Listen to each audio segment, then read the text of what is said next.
Ito na nga po mga guys. O, papasok na kami dyan. Magkakapi-mood muna kami. Mag-relax-relax.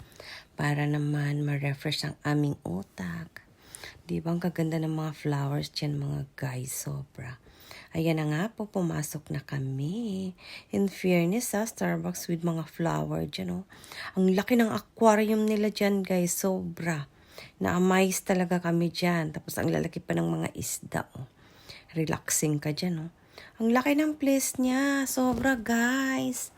Ayan na, oh. Sabi ko, wow! Ang laki ng mga isda, oh. Grabe.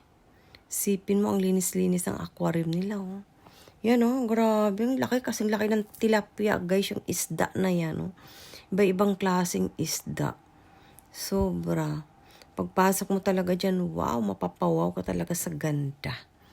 Ayan na nga yung mga bulaklak guys. Tutunay na mga bulaklak yan guys. Grabe no, inaalagaan talaga nila yan no.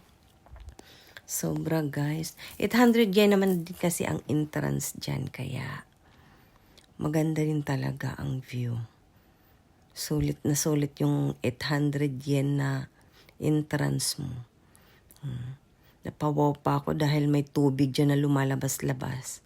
Kaya medyo lumalamig dyan yung aking pakiramdam dahil may aircon, may tubig na lumalabas, kaya yan.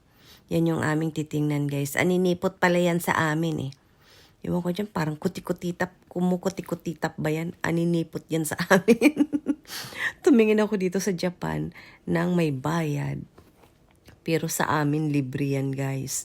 Pero hindi ako masyadong nakakita dyan kasi medyo maliwanag. Actually yan, makikita mo lang sa mga madililim na lugar.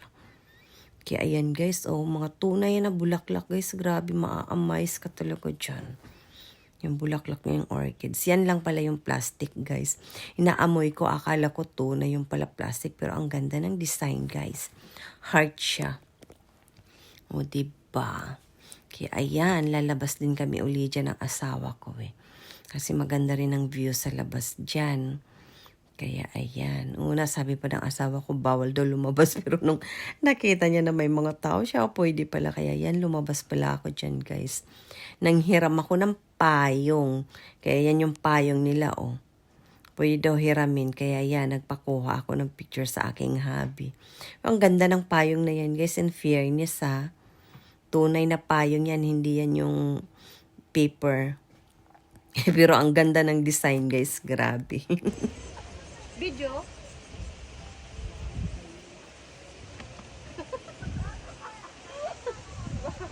Sashin. Hana Beauty. Sashin wa? Yung mga bulaklak na to guys, mayroon din to sa Pilipinas, bagombilya. Anong tawag yan? Bombilya man tawag ito sa amin guys, o red, white. Kuri Okinawa no hana day ne. Kuri Pilipinaron dayo. Pilipinaron dayo. Ano nga to? Sa Pilipinas ito ay di naman to siya gumamela eh. Mabango kaya to nung bata kami eh. Talagang nilalaro-laro namin to. Hindi kasi ito mabubuhay sa malamig. Mainit ngayon kaya ayan guys, ang ganda oh. Ang galing. Yan oh. Bagombilya. Bombilya pala yan sa amin yan. Mayroon kami niyan violet. Isipin nyo guys, mahal yan dito. Yan oh, ito oh. Ah, yan, ito dati, nilalagay namin dito sa ano, sa may tenga. Ito oh. Ang galing. Yung asawa ko oh. Na anuhan siya dyan. Nagre-relax guys oh siya. Yan. Siya na naman ang aking kukunan ng video kasi siya ang taga-video ko kanina guys. Kaya ayan, relaxing muna siya. O, tingnan mo, nakakatawa. Kimochi!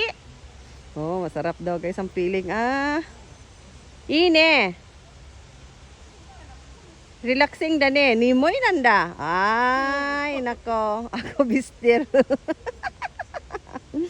Ang ganda dito guys. Grabe. Wow. Ayan guys. Nanda.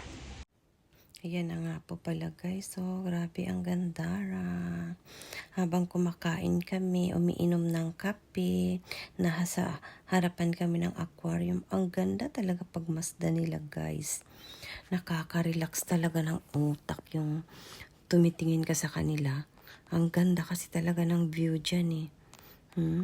Sobrang mapapawaw ka talaga guys. Grabe, napaka-relax. Masarap sa mata talaga tingnan. Dahil akala mo ay talagang nasa dagat ka na nanonood ng mga isda. Nakaka-relax din pala pag may aquarium guys. Oh. Yun nga lang, ang hirap paglinisin yan guys. Kasi sobrang laki. Ako nga gusto ko sanang mag-alaga kaso ayaw naman ng asawa ko eh. Kasi pag uuwi ako walang magbabantay dito. Ayan oh, grabe guys. Sobra. Enjoy na enjoy ako nanood sa kanila. Yun nga lang habang nagkumaka